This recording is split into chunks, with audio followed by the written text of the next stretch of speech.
কথা হচ্ছে যে এই যে কিছু অসাধু সাংবাদিকের কারণে আজকে দুটি পরিবার, এই রিয়াজ চৌধুরীর পরিবার, সাধু চৌধুরীর পরিবার আর আমার পরিবার আজকে যে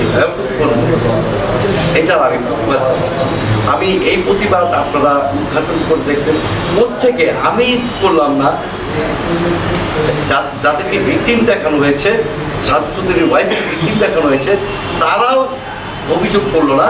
তারাও বলতেছে কালকে আমাদের কাছে রেকর্ড আছে যে বিএনকে আমি তো চিনি না, তাকে আমার ছেলেকে সে চিনেই না। আর রেপের মতো তো কোনো ঘটনাই ঘটে নেই, যা সাংবাদিক ভাইদের কাছে অনেকের কাছে বলে রেকর্ড আছে। তাদের মা বাবাই কিন্তু সন্তানের ভবিষ্যৎ কামনা করুন, উজ্জ্বল কামনা করুন। আমি মনে করেন হয়তো সুশিক্ষায় ওরকম শিক্ষিত হতে পারিনি, কিন্তু আমার সন্তানরা সুশিক্ষায় শিক্ষিত। আমার দুটি মেয়ে, একটি ছেলে। আমার বড় মেয়ে স্কলারশিপের উপরে ইস্ট ওয়েস্ট ইউনিভার্সিটি থেকে লেখাপড়া শেষ করে সে এক স্বামীর সংসার করছে, এবং ছোট মেয়েটে ও লেভেল পাশ করে এখন এ লেভেল পরীক্ষা দিয়েছে। সে একটা নারী উদ্যোক্তা, সে নিজে উপার্জন করে। একজন নারীর উদ্যোক্তার পাশাপাশি আমার ছেলে নারায়ণগঞ্জ ভার্সিটিতে লেখাপড়া প্রায় শেষ পর্যায়ে। সে হজ করে আসছে, 5 ওয়াক্ত নামাজ পড়ে। সে কখনো বাবার পরিচয় দেয় না, সে অফিস থেকে বের হয় না, সে 5 ওয়াক্ত নামাজ পড়ে আমার ব্যবসা বাণিজ্য সে দেখে। আর আমি যেদিন সবাই নারায়ণগঞ্জে নিউজ হয়েছে, আগের দিন সকালেই আমার ওয়ার্ডের একটা ছেলে, নাম মোহাম্মদ বাপ্পি, সে লিখেছে আজকে ব্রেকিং নিউজ, চোখ রাখুন আমাদের সাথে। কারাই ধরে আমার নির্বাচনে করেছে, আমি একটা প্রতিনিধি, সকলে যে আমাকে ভোটটা দিয়েছে তারও আমি প্রতিনিধি। আমার কোনো কিছু নাই, জনগণ আমাকে চেয়েছে, আমি নির্বাচন করেছি, মানুষের ভোটার পেয়েছি, আমার সুবিধা দেখেছি। কারণ আমার প্রতিনিধিত্ব মাঝখানে যারা এই ধরনের অপপ্রচার চালায়, কারা করছে এগুলো, কারা টাকা সাথে বিভিন্ন যারা বলতে সাংবাদিক যাদেরকে টাকা দিয়ে এগুলো লেখালেখি করাচ্ছে এবং এই ধরনের অপপ্রচার চালাচ্ছে, তাদেরকে খুঁজে বের করার জন্য আপনারা ব্যবস্থা নেবেন। পাশাপাশি এই ব্যবস্থার জন্য আমি মাননীয় প্রধানমন্ত্রীর হস্তক্ষেপ কামনা করব। প্রয়োজনে মাননীয় প্রধানমন্ত্রীর কাছে আমি যাব এবং যত আইনগত প্রক্রিয়া আছে আমি সব ব্যবস্থা নেব। কারণ সম্মান হচ্ছে আল্লাহ প্রদত্ত। আমি অনেক কষ্ট করে এই স্থানে এসেছি। কোনো এখানে যারা আছেন সাংবাদিক ভাইরা, আপনারা কি চাবেন এমন একটা জঘন্যতম কথা নিজের উপরে ব্লেম দিতে চাবেন? আমি একটি প্যানেল ম্যাম, আমার পদ পদবিটাকে সম্মান করে আমি বলি। আমি সাধারণ মানুষ, তার কোনো দুঃখ ছিল না, আমি তো একটু সাধারণ মানুষ না। আল্লাহ পাক আপনাদের ছিলেন, আপনাদের লেখনির কারণে আজকে মানুষের ভালোবাসায় আজকে আমি মানসিক হয়ে কিন্তু আমাকে নির্বাচিত করেছে, এবং এই 36টা ওয়ার্ডের কাউন্সিলাররা আমাকে তাদের মূল্যবান ভোট দিয়ে প্যানেল ওয়ার্ড বানিয়েছে। আজকে আমার পরিবারের প্রতি আমার মেয়ের শ্বশুরবাড়ি আছে, তাদের কাছে আমি কীভাবে মুখ দেখাবো, আমার স্ত্রী সন্তানরা কীভাবে মুখ দেখাবে। আমাদের পরিবার একজন মনক্ষুণ্ণ একটা মৃত ব্যক্তির বাড়ি যেরকম, ঠিক সেরকম হয়ে গেছে। রাস্তা দিয়ে হাঁটা যায় না, মানুষ বলে যারা আমার বিরোধিতা করে, যারা এই ধরনের কাজের সাথে সম্পৃক্ত, তারা মানুষকে ঘরে ঘরে গিয়ে পত্রিকা দেখাচ্ছে, দেখেন বাবু আর বাবুর ছেলে রেপ করেছে। অথচ যে রেপিস্ট, যে ভিকটিম, সে বলছে কি যে এই ধরনের কোনো ঘটনাই ঘটেনি, আমি অভিযোগই করিনি। তাহলে করলোটা কি? এই নিউজটা করলো কেন? এই নিউজটা কোত্থেকে আসলো? কে অভিযোগ দিল? এটা খুঁটিয়ে আপনারা বের করবেন। আমি মাননীয় প্রধানমন্ত্রীর কাছে হাত জোর করে অনুরোধ করছি, একটা নারী জাতি হচ্ছে মা জাতি, সবচেয়ে সম্মানী জাতি। সেই নারী আমার মা হোক, বোন হোক, বা সে যে যারই সন্তানই হোক, সে একটা নারী, তাকেও পাশাপাশি দেখুন, আমি বাড়িটা যখন আমি তাদের থেকে কিনতে চাইনি, মা ছেলের সাথে ঝগড়া বিবাদ, তারা এই নাসিমা রিয়াজ চৌধুরীর ওয়াইফ, তিনি আমাকে জোর করে হাতে পায়ে ধরে, আপনি সাধু চৌধুরীকে জিজ্ঞেস করলে পাবেন, রিকোয়েস্ট করে তারা একত্র হয়েছে। তখন বাড়িটা রাজুকের সম্পত্তি, রাজুকের পারমিশন ছাড়া আপনি সন্তানকে কোথাও দান করতে পারবেন না। তো আমার সাথে যখন কথাবার্তা হয়েছে, আমি বলেছি যে আমি আপনার বাড়ি কিনবো না। না বাবা, আপনাকে বাড়ি কিনতেই হবে। আমার কাছে অর্থাৎ রেকর্ড আছে, যখন টাকা পয়সা নিচ্ছে রেজিস্ট্রি বায়না করা, তাদের কথা ছিল যে কাগজপত্র আমাকে রাজুকের পারমিশন এনে দিবে, আমি রেজিস্ট্রি করে দেব। রাজুকের পারমিশন ছাড়া কিন্তু রেজিস্ট্রি হবে না রাজুকের সম্পত্তি। এখন তাদের মা ছেলের বিরোধ, সেই বিরোধের কারণে আমি রেজিস্ট্রি করে নিতে পারছি না, এবং তারা আমাকে বুঝিয়ে দিচ্ছে না তারা এখন অস্বীকার করে। এটা রেজিস্ট্রেড দলিল। তারা আমার থেকে 2,50,00,000 টাকা নিয়েছে এবং এইটার সাথে এই বাড়ির দাম আমি 3টা অংশ কিনেছি। তারা আমাকে প্রথমত একটা ওয়ারিশের সার্টিফিকেট দিয়েছে। তারা 5 জন মালিক, সাজু চৌধুরী, রাজু চৌধুরী, নীলা চৌধুরী এবং ওনার মা নাসিমা চৌধুরী এবং আরেকটা মেয়ের নাম কণা চৌধুরী। কণা চৌধুরী লন্ডন থাকে, তিনি পাওয়ার অফ কিনে এনেছেন। পরবর্তীতে যখন সাজু চৌধুরী জেল থেকে বেরোয় আসে তার মার মামলায়, বেরোয় আসার পরে তার সাথে কথা বলার পরে সে বলতেছে আমার এই বোন তো ওয়ারিশ না, আমার এই বোন পালক, তা আমাকে ওয়ারিশের সার্টিফিকেট দিয়ে দেওয়া হয়েছে। আমি কিন্তু পুরো সম্পত্তির 1 জনের অংশ বাদ দিয়ে কিনেছি। সে আনুপাতিক হারে 5 জনের অংশ বাদ দিয়ে আমি 3 জনের অংশটা রেজিস্ট্রি করে নিয়েছি। 1 জনের অংশ সে পাওয়ার অফ অ্যাটর্নি বলে আমাকে রেজিস্ট্রি করে দিলে। যখন তার সন্তান থেকে শুনলাম যে পালক সন্তান তো এই সম্পত্তির মালিক হবে না, তাহলে সে কিন্তু সম্পূর্ণ টাকা নেওয়ার সময় পিছনে লিখে দিয়েছে আমাকে যে ওই লন্ডনে যে মেয়ে থাকে তার অংশের টাকাও সে কিন্তু বুঝে নিয়ে গেছে। দেখেন যেভাবে টাকাগুলো নিয়েছে এবং অফিসের মধ্যে আমার ভিডিও ফুটেজও আছে। ক্যাশ টাকা এবং রেজিস্ট্রি অফিসে যাওয়ার আগে যে টাকাগুলো নিয়েছে সেই টাকাগুলো নিয়েছে। এখন তারা এই টাকা আত্মসাৎ করার জন্য সেটা আমাকে সম্পত্তি বুঝিয়ে দিচ্ছে না, বরঞ্চ সে বলে আমার টাকা নাকি বাজপ্ত হয়ে গেছে। আমার বাজপ্ত হয়ে যাবে আপনি যদি আমাকে পেপারস না দেন, আমি রেজিস্ট্রি করবো কীভাবে? রাজুকের নিয়ম নীতি আইনের বাইরে কোনো কিছু করা সম্ভব না। তাতে আমি সাবকগুলোই করে নিতে পারতাম, যেহেতু রাজুকের পারমিশন প্রয়োজন এবং তারা মা ছেলে মিলতে পারে না বিধায় রাজুকের সম্পত্তি বিক্রি করতে গেলে, হেবা করতে গেলে, নামজারি করতে গেলে আপনাকে কী করতে হবে? রাজুকের পারমিশন লাগবে। যদি একজন না যায় সে রাজুক পারমিশন দিবে না। তো মা ছেলের মধ্যে বিরোধ, তা আমি মাঝখানে আমি তারপরে বসেছি। তারপর এই সাজু চৌধুরীকে নিয়ে, তার মাকে নিয়ে আমি প্রমাণ করে দিয়েছি আমার অফিসের মধ্যে, সেই ভিডিও ফুটেজ আছে যে আমি তো আপনার সম্পত্তি কিনতে চাইনি, টাকা হলে সম্পদের অভাব নাই, আপনারা আমার সম্পত্তি আমাকে বুঝিয়ে দেন। তারা বলতে পারে যে আমরা সম্পত্তিটা বেশি পাইছি, 20 কোটি টাকা পেয়েছি। তা আমি বললাম 20 কোটি টাকা যদি পেয়ে থাকেন আপনি তো আমার কাছে বিক্রি করছেন, যদি পয়সার লোভ হয়ে থাকে ঠিক আছে 20 কোটি টাকা আপনার 15 কোটি নিয়ে যান, 5 কোটি বেনিফিট দিয়ে দেন, আপনার সম্পত্তি আমার লাগবে না। ঠিক আছে, তারা আমাকে বললো যে 50 লাখ টাকা, সে বেনিফিট 50 লাখ টাকা, ঠিক আছে। এই প্রায় এক বছরের উপরে আমি তাকে উকিল নোটিশ পাঠিয়েছি, উকিল নোটিশ দিয়েছি। এখন তারা যদি আমাকে রাজুকের পারমিশন না এনে দেয় এখন আমার টাকাটা কি চলে যাবে? আমি একজন প্রতিনিধি হিসাবে একদিন শুধু তারা মা ছেলে সাজু চৌধুরী, রাজু চৌধুরী এবং নাসিমা রিয়াজ চৌধুরীর ওয়াইফ সহকারে দাঁড়িয়ে থেকে আপনারা দেখবেন রিয়াজ চৌধুরী মার্কেটের সামনে যে সাইনবোর্ডটা আছে আজ অব্দি যা বলবৎ আছে যে মার্কেটের উপরে লাগানো আছে, তারা দাঁড়িয়ে থেকে আমাকে সাইনবোর্ড লাগিয়ে দিয়েছিলেন যে আমি মাইনা সূত্রে মালিক। আমি তো পরিচয় করিনি, আমি তো কখনো তাদের বাড়িতে যাইনি, কখনো গিয়ে একটা দোকানে আমি যে 2.5 কোটি টাকা তাদেরকে দিয়েছি সে 2.5 কোটি টাকার কি আমার মূল্য নেই? আজকে আমি প্রতিনিধি যদি না হতাম তা আমি বাড়ির যেভাবে উদ্ধার করার আমি করতাম, কারণ আমাদের প্রত্যেকটা কাইকে কাইকে হাঁটার মধ্যেই দোষ, যে কারণে আমি নীরব ভূমিকা তার বিরুদ্ধে কিন্তু এখন চিঠিও পর্যন্ত করি। আপনাদের কাছে অনুরোধ আইনের প্রতি শ্রদ্ধা রেখে যদি আমি টাকা দিয়ে থাকি, আমি বাড়িটা কিনে থাকি, দয়া করে আমার এই প্রতিনিধিত্বের অসহায়ত্বের দুর্বলতার সুযোগ না নিয়ে আমাকে দয়া করে হয় আমার টাকাটা উদ্ধার করে দিবেন, নয়তো আমাকে বাড়িটা উদ্ধার করে। এই বাড়ি কিনতে গিয়ে আজকে দেখেন কত অসম্মানিক, কত লজ্জাজনক ঘটনা, ন্যাক্কারজনক ঘটনা ঘটেছে, যা আমি কারোর কাছে কাম্য নই। কারণ আমি নিজে ক্ষতিগ্রস্ত হতে রাজি আছি, কিন্তু কারো ক্ষতি করতে আমি অভ্যস্ত নই। কারণ আমার বংশগত একটা পরিচয় আছে। নারায়ণগঞ্জ শহরে সর্বপ্রথম 4তলা বাড়ির মালিক আমরা পূর্বের থেকে বড়দি পরিবারের সন্তান। আমরা সোনার চামচ মুখে নিয়ে জন্ম হয়েছি, আমরা রাস্তাঘাটে ছেলে না এবং রাস্তার থেকে উঠে আসি। রাজনীতি করি আমার বিরুদ্ধে লিখতে পারে, আমার স্ত্রী সন্তান কোনো নারীকে নিয়ে এই ধরনের এমন জঘন্য অপবাদ দিবে। আপনারা দেখেছেন পূর্বের দিনে আমার বিরুদ্ধে যেইভাবে হোক, যোগ সাজসে হোক, আমার বিরুদ্ধে অনেকগুলো মামলা দিয়েছে। সেই মামলাগুলির ব্যাপারে একটা অভিযোগ দিতেই পারে। একটা অভিযোগ দিলে আপনাকে সেই অভিযোগ প্রমাণ করে আপনারা যা খুশি তা দেখেন। অভিযোগ দিতে না দিয়ে কেউ যদি একটা চিঠিও করে সেটাও আপনারা নিউজ করে ফেলেন, ঠিক আছে। আমরা তো মনে করেন একটা ছোটোখাটো নিউজের জন্য তো আমরা হেয় প্রতিপন্ন হতে পারি না।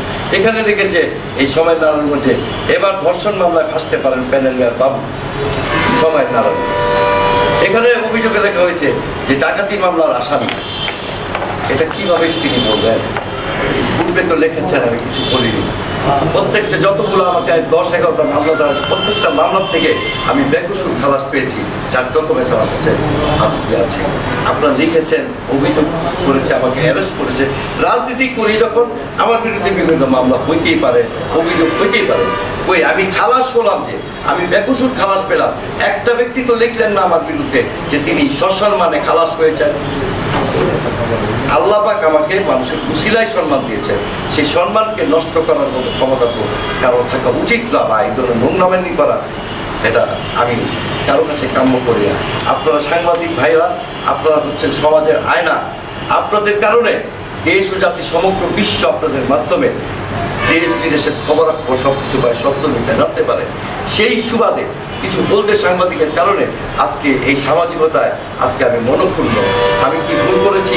মানুষের গোলামি করতে এসে যদি এই ধরনের নোংরামানি হয়, তাহলে কোনো ভালো মানুষ আর সমাজের প্রতিনিধিত্ব হাল করবে না।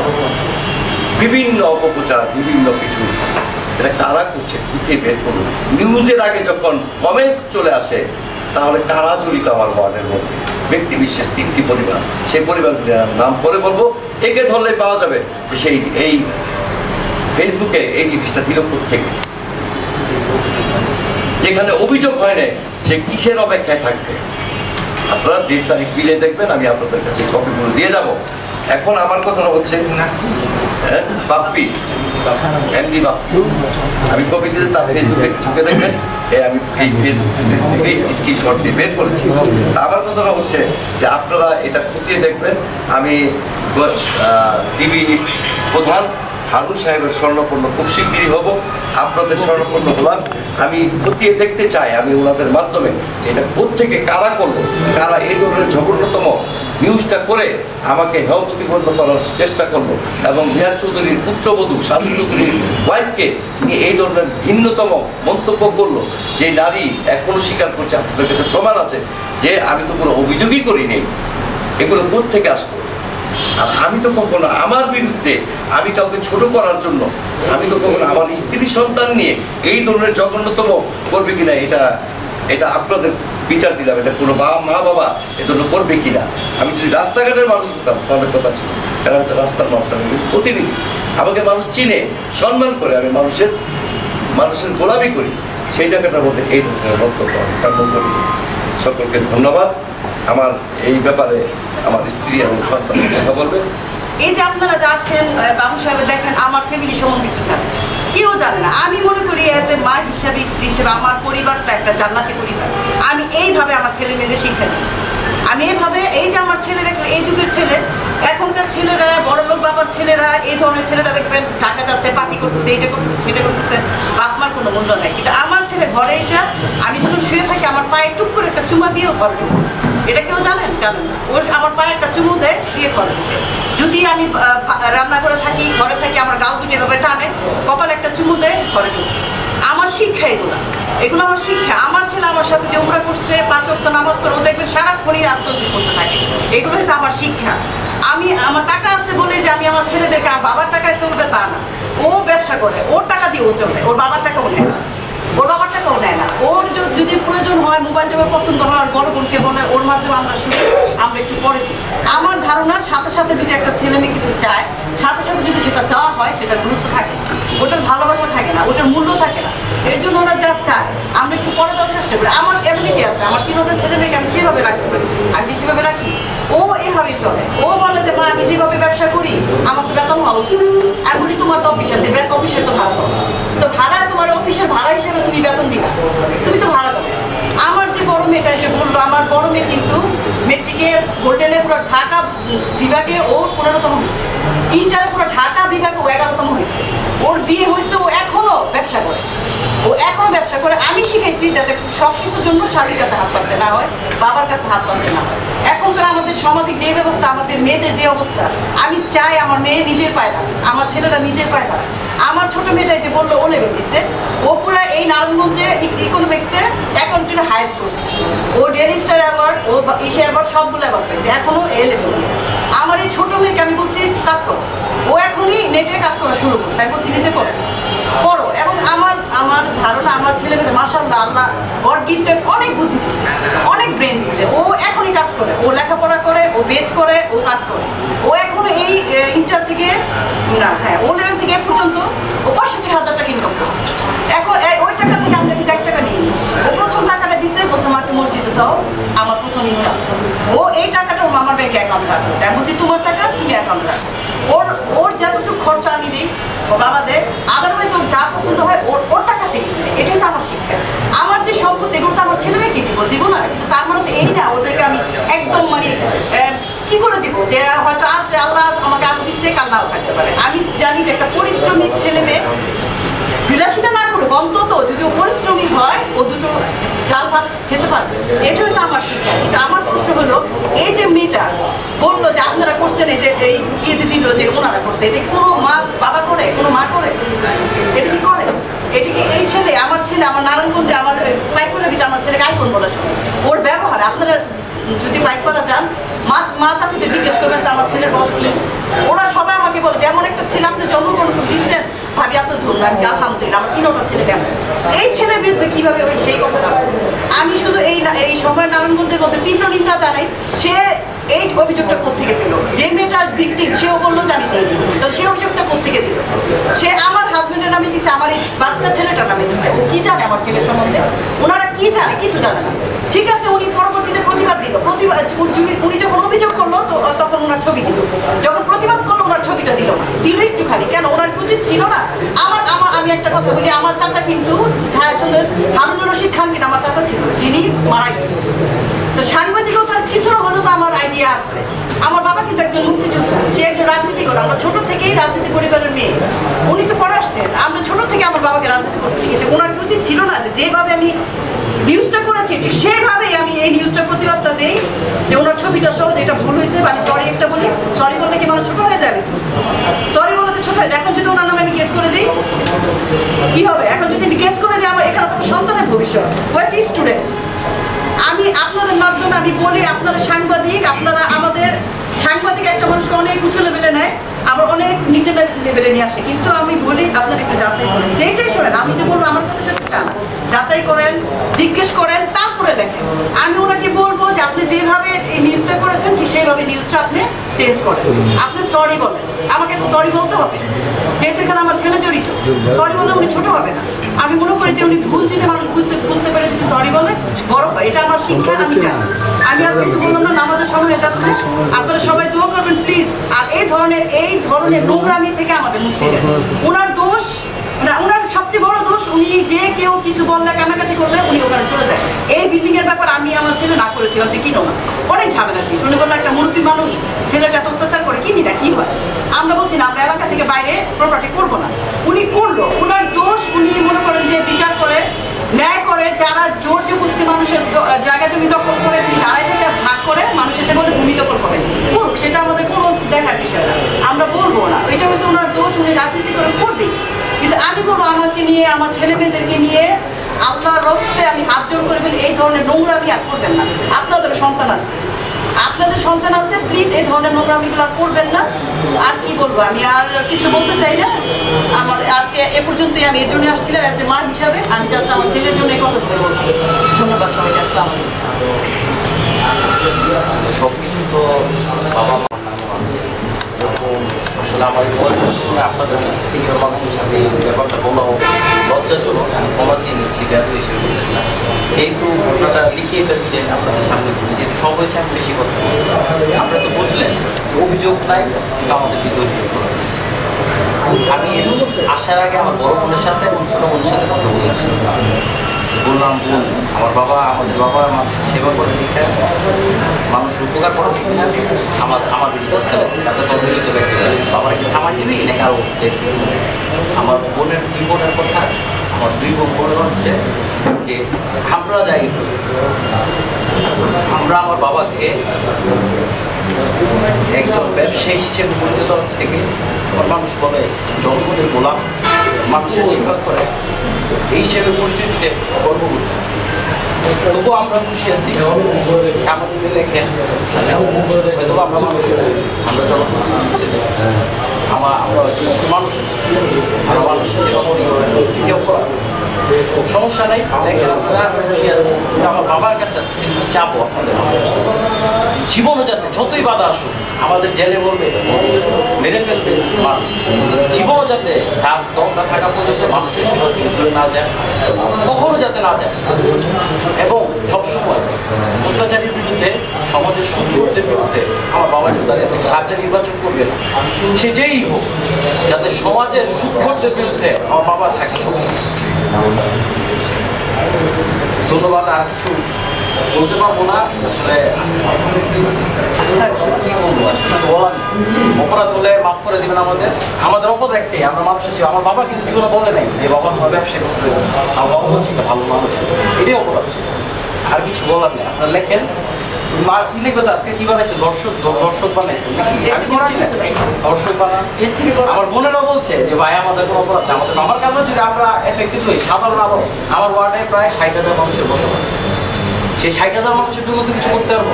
আমরা বললাম আপনাদের কাছে ইচ্ছা ছিলাম, আপনারা আমাদের কিছু। আমি যখন ঢাকা থেকে বিভিন্ন সাংবাদিক আমাকে ফোন করেছে, ইনকলাব থেকে ফোন করেছে, বিভিন্ন আরও জাতীয় পত্রিকা থেকে, চেহারা তো দেখা যায় না ফোনে যদি বলে আমি সাংবাদিক, নাম্বারগুলো আমার কাছে আছে, ঠিক আছে? আমার বিরুদ্ধে যে অভিযোগ হলো, আমি বললাম আমার নাম্বার থেকে পেলে, আপনি কি প্যানেল মেয়র, আপনার নাম্বার বের করা কি এটা কোনো ম্যাটার নাকি? আপনি এই অভিযোগ আপনার বিরুদ্ধে ক্লেম এসেছে, আমি কি ভাই সত্যতা যাচাই করে তদন্ত সাপেক্ষে যদি প্রমাণ হয়, আমার বিরুদ্ধে আইনের প্রতি শ্রদ্ধা রেখে বলতে চাই আমাদের বিরুদ্ধে ব্যবস্থা নেওয়া হবে, ঠিক আছে? অনেকে আমি খুঁজে বলেছি যে এটা পৃথিবীটা হয়, বাপ ছেলে একটা মেয়েকে ধর্ষণ করে যে আমার সন্তানের থেকে ছোট, যারা ভালো মানুষ তারাই করে, কিন্তু জাতীয় পত্রিকার সংবাদ এবং আমার বার্তা এই তাদের প্রমাণ সহকারে আমি স্ক্রিনশট দিয়ে রেখেছি, ঠিক আছে? এবং সংবাদ পত্রিকা দেখেন, সংবাদে নিউজ করার পরে দেখেন নিউজ ডিলিট করে দিয়েছে, আমি কিন্তু স্ক্রিনশট দিয়ে রেখেছি। দেখেন কি রেখেছে, নারায়ণগঞ্জ সিটি কর্পোরেশনের কাউন্সিলর বাবু ও তার ছেলের বিরুদ্ধে ধর্ষণের অভিযোগ, ন্যাশনাল ডেইলি সংবাদ। জি, এখন ব্যাপারটা হচ্ছে লিখবে, ব্ল্যাকমেল করবে, এটার সাথে কারা জড়িত, ঠিক আছে? ক্লাব থেকে, ঢাকা প্রেস ক্লাবের ক্লাব থেকেও আমাকে অনেক সাংবাদিক ফোন করেছে। কালকে দুপুরবেলাও আমাকে ইনকলাব থেকে ফোন করেছে। আমি বলছি ভাই যা খুশি লেখেন, বলার মতো ভাষা নাই, আমরা মৃত ব্যক্তির মতো হয়ে গেছি। কারণ সম্মান একদিনে পুরানো জিনিসটা, অনেক কষ্ট করে আল্লাহ পাক আমাকে এই স্থানে আনছে, এখন যদি সম্মান নষ্ট করে আল্লাহ যদি চায় করবেন করেন, আমার আপত্তি নেই, কিন্তু সত্যতা যাচাই করবেন। আপনাদের পরিবার আছে, আপনাদের ছেলে সন্তান আছে, তাদের দিক বিবেচনা করে সত্যতা যাচাই করবেন। এত কি বলেছে। এবং বিশেষ করে আমি ধন্যবাদ আবারও জানাবো যুগের চিন্তা বাবলা ভাইকে। তার সাথে যখন আমি কথা বলেছি যে ভাই অনেকেই আমার কাছে আসছে টাকা পয়সা নিয়ে, আমার অফিসে গিয়েছে, আমার অফিস থেকে ফোন করেছে এই নিউজ করানোর জন্য। আমি বলেছি এই ধরনের মিথ্যা নোংরামানি অভিযোগ আমি নিউজ করতে পারবো না। সেই জন্য বাবলা ভাইকে ধন্যবাদ জানাচ্ছি প্রেস ক্লাবের এবং প্রেস ক্লাবের যারা আজকে আমাদেরকে সহযোগিতা করেছেন। আপনাদের মাধ্যমে দেশ ও জাতি সমগ্র বিশ্ব জানবে আপনারা সেই যে উপকার আমাকে করেছেন এই প্রতিবাদ সভায় উপস্থিত হয়ে। সেজন্য আমার সমস্ত পরিবারের পক্ষ থেকে, আমার 70 নম্বর ওয়ার্ডবাসীর পক্ষ থেকে, নারায়ণগঞ্জের 27টা ওয়ার্ডের পক্ষ থেকে আপনাদেরকে আন্তরিক অভিনন্দন ও শুভেচ্ছা। আপনারা আমাদের জন্য দোয়া করবেন। আমরা যেন সবসময় যে যত কিছুই বলুক আমরা কিন্তু গোলামের থেকে পিছনের দিকে হাঁটবো না। কিন্তু আপনাদের কাছে আবারও শেষবারের মতো আমার অনুরোধ যে আপনারা এটার উদ্ঘাটন করে বের করেন যে দ্বিতীয়বার যেন কোনো যারা সামাজিকতা করে কোনো ভালো মানুষ তাদের বিরুদ্ধে যেন এই ধরনের অপপ্রচার যেন না হয়। আমার বিরুদ্ধে হয়েছে, আমি মেনে নিলাম, সাময়িক সম্মানের জন্য মেনে নিলাম, কিন্তু অন্য মানুষের সম্মান আমি কেউ যেন না করতে পারে সেদিকে আপনাদের কাছে আমার হাত চলে থাকবে যে সম্মান আল্লাহ প্রদত্ত।